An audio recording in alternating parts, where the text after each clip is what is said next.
freezing to death in a blizzard 9 months pregnant. A Lakota chief sheltered her and her unborn son. The horse found her first. I know that sounds like the beginning of something a man makes up to explain why he did what he did. But it was my mare, Shint Sapa, Black Tail, who stopped at the creek bend and refused to move, and I had learned long ago not to argue with that horse about things she couldn't see and I couldn't yet. She had lived 21 years and earned the right to stop when she wanted, so I stopped with her. The snow was falling thick, not the dry powder kind that piles quiet, but the wet, heavy kind that sticks to everything it touches, the kind that muffles sound until the world is just the hiss of it. I was coming back from the Eastern Trading Post, which was a half-day's ride from our winter camp, if you knew the trail. If you didn't, if you came from the other direction the way a person might coming down from the Black Hills in bad weather, the creek bend looked like the trail, and the trail looked like a creek bend, and you could wander another hour before you realized. That is what I was thinking when I heard it. Not a sound exactly, more an absence of sound, a gap in the hissing, and then a shape in the snow that was not a log or a stone. I dismounted. She was on her side in the shallow edge of the creek where the ice had broken through. The water there is only a few inches, but she had gone down hard and the cold had taken her fast. She was conscious. That surprised me. Her eyes were open and she was looking at me in that way a person looks when they have gone past fear and arrived somewhere past it, someplace quiet and flat. Her coat was soaked through. Her hair, which was dark brown and had come loose from whatever she'd braided it into, was plastered to the side of her face. Her hands were not moving. And she was 9 months along, maybe more. I had seen that look of a woman carried to the very edge of her time, the width of her, the way she lay with one hand braced against her own stomach even now. Whatever was in her was big, close. I did not think about it long. I pulled off my outer blanket and went into the creek up to my knees. The cold hit like a knife at the thigh, and I got my arms under her. She was not a small woman, and she was weighted with child, and the creek bottom was iced mud, and I am not a young man. I had 56 winters on me. My back had been given opinions about lifting since about the 45th, but I got her up. I set her across Shint Sapa's back on her side, her stomach facing out so the horse's back wouldn't press against it, and I used the second blanket to keep her wrapped. And I held her there with one arm and led the mare with the other hand, and we went back toward camp. That ride was maybe 2 miles. It felt longer. The snow came harder. She made no sound. I kept my hand on her side, and when I felt the child move once, a long rolling shift under my palm, I said something in Lakota I hadn't said out loud in years. A thing my grandmother used to say when a birth was coming. I don't know why it came out of me then. It just did. My wife, Winyan Waste Win, I will call her Winona, as others did, was standing at the entrance to our lodge before I made it through camp. She had that sense. She always had. I'd come back from 3-day hunts and she'd be at the flap before I was close enough to call, the fire already built up, the water already on. I used to tease her that she could feel the ground moving when I rode. She never denied it. She took the woman from me before I could speak. That was Winona. 24 years we had been together, and she never needed me to tell her the shape of a thing before she started working on it. She had the woman inside and the outer robe off her, and was working on the wet clothing before I had tied the mare and ducked through the flap myself. How long, she said, not a question, an assessment. She was in the water, maybe a short while, maybe longer, I don't know. Winona pressed the woman's fingers, pressed her feet, put her own cheek against the woman's cheek for a moment and pulled back. She is very cold, not past it. She sent me for more wood. I went. Her name was Clara.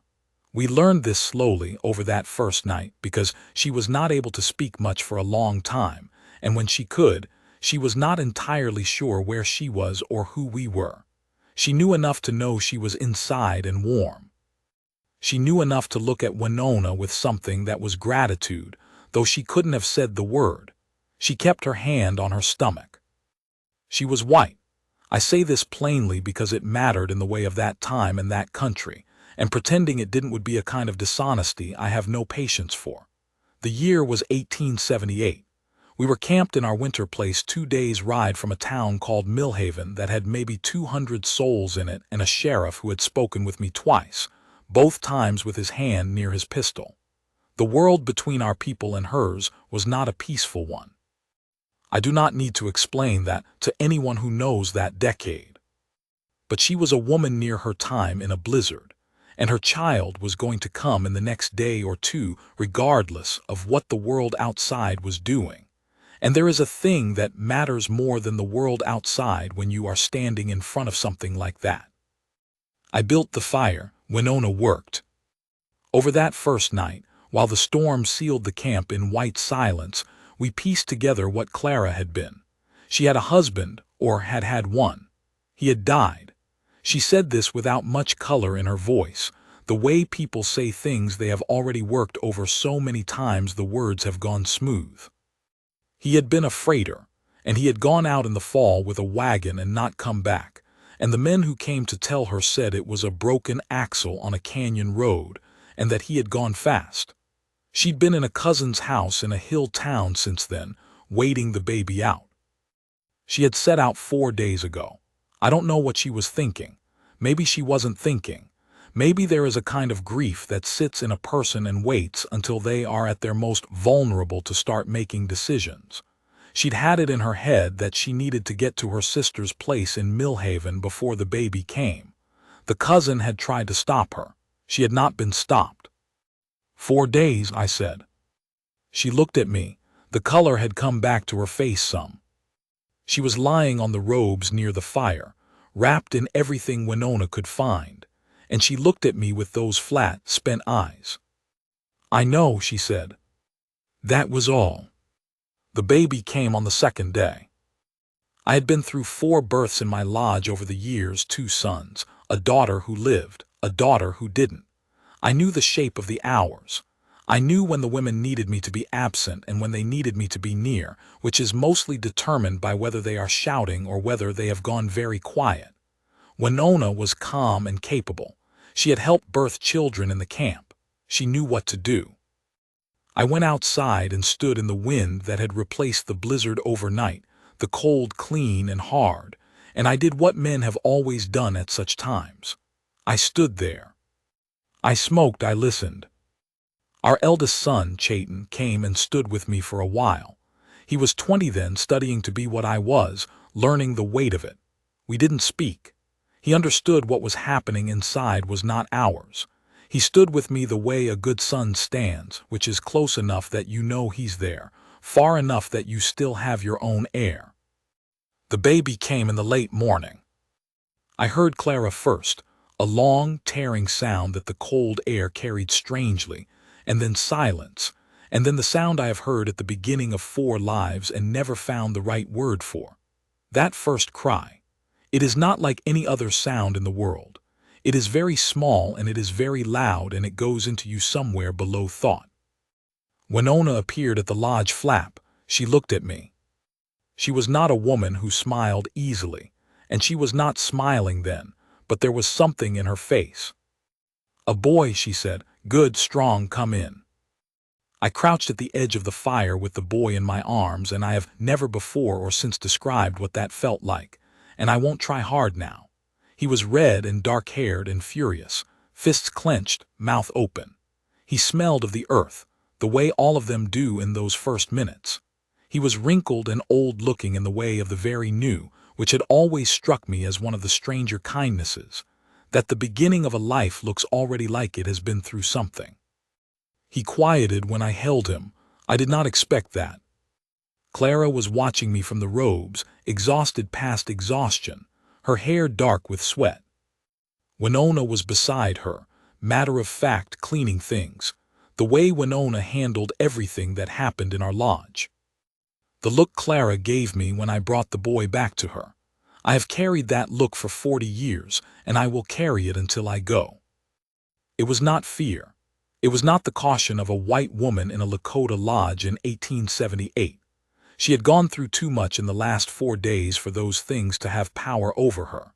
It was something simpler and much larger, and she held the boy against her and closed her eyes and made no sound, and I set my hand for a moment on her shoulder briefly, and she reached up without thinking and covered my hand with hers. She left it there a long time. The storm came back. This is the part of the story people don't expect, because you'd think the crisis was over, the woman found, the baby born, everyone alive. But the second storm was worse than the first. It came down on the second night, and it drove the temperature low enough that the water in the clay bowl Winona kept near the fire developed a skin of ice twice. The outer lodges in camp had their fire holes opened wider. 2 horses died. I'm not saying this to make the story more dramatic. I am saying it because that is what happened, and because what happened in the days that followed shaped what I understood about myself and about what I was still capable of. I was needed. That is the simple fact of it. I had been a chief for 14 years. I had known what it was to be needed in the large way, needed by the band, needed in council, needed to speak and be heard. But that had worn thin in the years since the treaties and the lines drawn on the land. There was less and less that a chief like me could do except hold things together by presence, by patience, by the slow dignity of continuing to exist in a way that kept others from despair. Which is important, but it is not the same as being needed with your hands, with your body, with specific, concrete, urgent things that have to be done right now, or someone suffers for it. For 8 days, I was needed in that way. I kept the fire. That sounds small. It is not small. In that cold with that much snow, keeping a fire is a constant negotiation between the wood you have and the wind that wants what you've built. I knew how. I had learned it from my father, who had learned it from his. There is a way to lay wood in weather like that, a sequence, an architecture of it, and I knew it the way I know the sound of my own breathing. Every 6 hours or so the fire wanted tending, and I tended it. I went out for water when the creek came clear enough. I went out for wood when the stacks ran low. I dug a path between the lodges so that Winona's sister, who had medicines we needed, things for Clara, things for the baby who had been born into this cold and needed to stay warm and fed, could get to us without going into the drifts. I went out in things I will not describe to anyone who has not been in a northern plains blizzard, in the kind of wind that tries to take your face from you, and I did what needed doing and came back inside. Clara watched all of this. Her eyes followed me, not the way a frightened woman watches an unknown man, not waiting for something bad, but the way a person watches something that is keeping them alive and knows it, and is thinking about that. On the 4th day, when the boy was feeding well, and Clara had sat up on her own for the first time and eaten a full bowl of the broth Winona made, she spoke to me in a different way. "What is your name?" she said. I told her, Matosapa, Black Bear. She tried it. The sounds didn't come right, but she tried again. "Why did you bring me in?" she asked. "You didn't know me. You could have." She stopped. She was not, I think, trying to accuse anyone of anything. She was genuinely asking, trying to understand something. "Shinsapa stopped," I said. She looked at me. "My horse." She stopped and wouldn't move, so I looked. "And then you picked me up." "Yes." She thought about this for a while. The boy was asleep against her, his mouth open, his fists unclenched for once. "You could have left me," she said, not accusing, just stating the size of it. "I could have," I said. "But that would have been a different man." I need to say something about Winona here, because she is in this story in the way the ground is in a story, everywhere, holding everything up, rarely the thing you notice first. We had not had an easy handful of years. The world that was pressing on our people pressed on us, on our lodge, on the way we spoke to each other at the end of long days when there was less to eat and more to worry about, and the future had become a thing neither of us looked at straight on. There were nights I came back from council meetings where I had argued and lost and argued and lost, and the men who were supposed to honor what I said had listened politely, and then done what they wanted anyway. And I came home carrying that, and Winona carried it with me. And sometimes the weight of it turned us sideways toward each other in small ways that neither of us named. A man needs to be useful. I know this about myself, and I think it is true of most men, though not all of them would say it. When the thing you have been for your whole life, the provider, the protector, the one who solves the problem, starts to feel like a performance rather than a fact, something goes quiet in you that should be loud. I had felt that going quiet over those years. The treaty lines, the reduced land, the things I could no longer do for my people that I once could. I had not spoken of it. You don't when you are a chief. You carry it. Watching Winona work on Clara in those first hours, watching her competence, her steadiness, I saw something in her I had been too burdened to see for a while. The way she moved around the fire. The way she spoke to Clara without any Lakota words Clara could understand, but in a tone that Clara understood completely. The way she had kept our lodge, all those years, as the thing I came back to. On the 5th night of the storm, after Clara was asleep and the boy was asleep, and the fire was low and even, Winona sat down next to me and put her head against my shoulder. We didn't speak for a long time. "You are good," she said finally in Lakota. I didn't answer. I didn't need to. She put her hand over my arm, both hands, the way she used to when we were new to each other. I sat very still. The fire went down to orange coals. Outside, the wind pressed against the lodge skin, steady and mindless. That was the moment. Not Clara's hand on mine, not the baby in my arms, though those were part of it. This, my wife in the dark, telling me what I was. She stayed 11 days. Not by choice, originally. The storm kept the trails impossible, but by the 8th day, when the weather cleared enough that a rider could have gotten through, it was clear she wasn't going to leave. Not yet. She was up and moving, careful with her body, the boy in a cradle wrap Winona made for her from an old robe. She learned a handful of words. She helped where she could. She watched how the camp ran and asked questions without presumption, in the way of someone who is curious about something they hadn't known was there. On the 9th day, my son Chayton took her out to meet the horses which she had asked about, and I watched them from the other side of the camp, my tall son with his long stride, showing this small, dark-haired white woman how to put her hand out flat for a horse's nose, and her laughing at something he said. An ordinary thing. It sat in my chest like a warm stone. There were other people in camp who felt differently. I knew this. There was a man named Tatanka Hoda, Gray Buffalo, who had been at the Greasy Grass 2 years before and carried what he'd seen there in his body, in the set of his jaw and the way he watched white faces.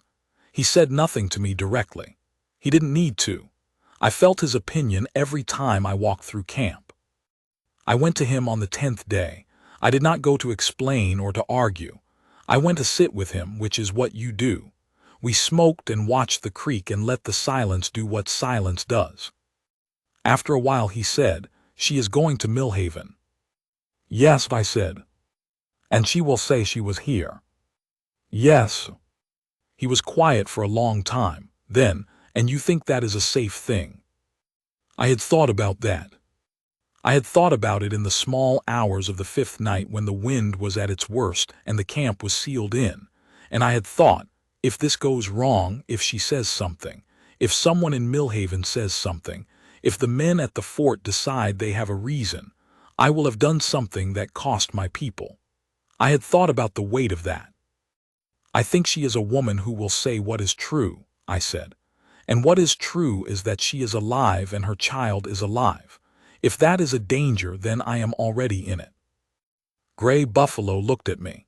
He was not a man who softened his face easily. "You always were too steady," he said, which from him was something close to approval.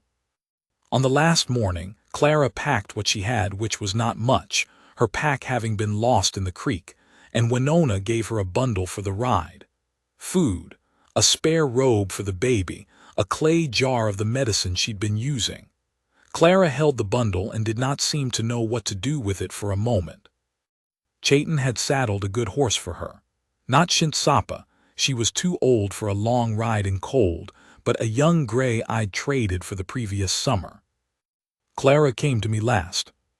She stood in front of me in the cold morning with the boy in the wrap against her chest, both of them bundled heavily, her face wind-burned, her eyes clear. She did not look the way she had looked in the creek.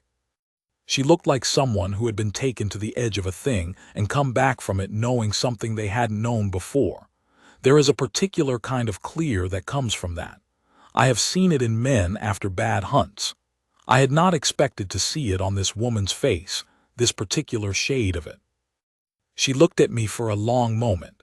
She wanted to say something and she did not have the words, or could not find the ones that were large enough, or knew that the large ones were the wrong ones to use. Then she did something I did not expect. She stepped forward and she put her forehead against my chest, just her forehead, the baby between us pressed lightly, one breath, two. I put my hand on the back of her head, once briefly, the way you would for a daughter. She stepped back. Her eyes were wet. She did not apologize for them. "I'm going to tell my son about you," she said. "When he's old enough, I'm going to tell him the truth of it." I nodded. "What will you tell him his name is?" Winona said from beside me. She had been there the whole time. I should have expected that. Clara looked at the boy. She had not fully named him yet, had been holding it, the way some mothers do when they want to be sure. She said a name, her husband's name, her people's custom, keeping a dead man's name alive in his child. Then she looked at me. "And Black Bear," she said. "I'll tell him he has two names. I don't think that's wrong." I thought of the boy in my arms on that first morning, the weight of him, that first cry. "It is not wrong," I said. She went. I watched her ride out with Chayton and two other young men who would see her safely to the edge of Millhaven's range. The gray horse moved well in the cold.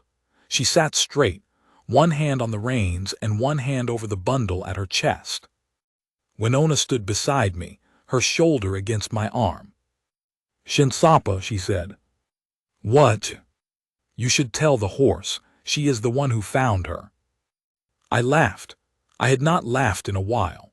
It came out of me rough and real, and Winona looked up at me with something on her face I had not seen in longer than I wanted to calculate. We stood there until they were small shapes at the edge of the white plain, and then gone. I'm going to tell you what the next years looked like briefly, because I think the story earns it, and because this is the part men my age know something about. The part after the hard thing is over, and the question is what you're going to carry with you.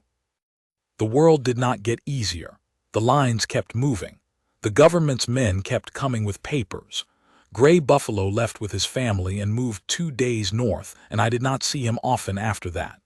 My younger son went to the mission school for a year and came back different in ways I'm still thinking about. There were winters that were hungry. There were councils I walked out of because I could not sit still through what was being asked of me. There were nights I lay in the dark and felt the weight of what I was responsible for and wondered if I was still equal to it. But something had settled in me. Something had been answered that I hadn't known was a question.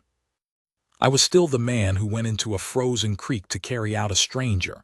I was still the man who kept a fire through 8 days of blizzard. I was still the man Winona put her head against in the dark and called good. Those were facts. No one could treaty them away. No line on a map affected them. They were mine. A chief's authority is borrowed, in a sense. It comes from the people who decide you are a chief, and they can take it back. But the other kind of authority, the kind that is just what you are, the kind that a horse senses when she stops and waits for you to look, that is not borrowed from anyone. You either have it or you don't, and all you can do is try to live in a way that keeps it. I kept it. I heard about Clara once more. 3 years after, a trader who worked the Millhaven route, a Métis man named Louis, who I had done business with for a long time, stopped at camp, and after we had traded, said he had a piece of news I might find interesting. There was a woman in Millhaven, he said, a widow, who told people she had been taken in by the Lakota in the bad winter of 1878, told it plainly and without drama, the way you tell something that is simply true. She ran a small dry goods store. She had a boy of 3 who, Louis said, was dark-haired and serious-looking and apparently afraid of nothing. She had told people in the town that the chief who had helped her was a man of honor. She had said this in the feed store and in the church and wherever people told her she was foolish to have accepted help from Indians. She told them they didn't know what they were talking about. Louis was smiling when he told me this. "She caused a small fuss," he said. "I expect she did," I said. He told me the boy was said to follow the horses around the corral at the edge of town, like he was trying to talk to them. I thought about Shint Sapa. My old mare had died the previous spring in the grass on a warm afternoon in the good way. I had not spoken about it much. "Tell her," I said to Louis, "if you see her, tell her the horse died easy. She would want to know." Louis looked at me for a moment, deciding whether to ask. He decided not to. He told her. He came back through 2 months later and said she had heard it and nodded and hadn't said anything for a bit, and then said to tell me thank you, and to tell me the boy could already tell a good horse from a bad one by the way it held its ears. I am an old man now. I will not tell you how old because it is not important and because I am vain about some things. The winters have kept coming. Winona's hair went white by the time she was 60, and now it is the color of snow, and she is more beautiful to me than she was the first time I saw her, which should not be possible and is. My son Chayton leads the band now in the way I used to, and he does it better than I did in some ways and worse in others, which is the right order of things.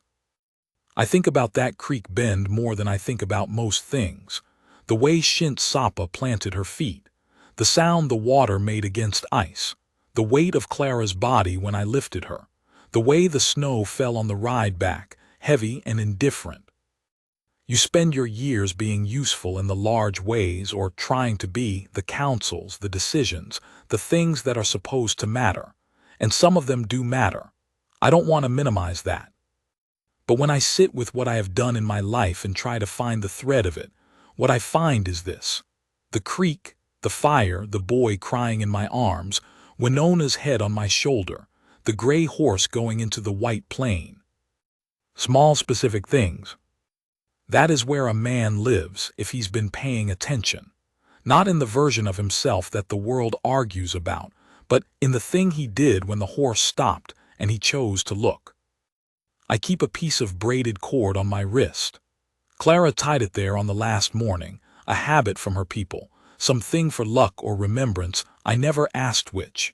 It wore thin and broke after a year, and I replaced it with another piece of cord, the same thickness, the same kind of braid, and when that one wore out I replaced it again. I've done this for 40 years. Winona has never asked me about it. She knows what it is. It is a way of remembering not her, exactly, not Clara, not the baby, not what they were to me, but what I was capable of. What I am capable of still on the days I need reminding. The cold comes in off the plains and the lodge skin moves and the fire does what it does. And Winona is somewhere behind me, humming a thing she's been humming since the year we married. And outside the snow is either coming or it has been here for days. And I am here. I am still here. That is enough. That is everything.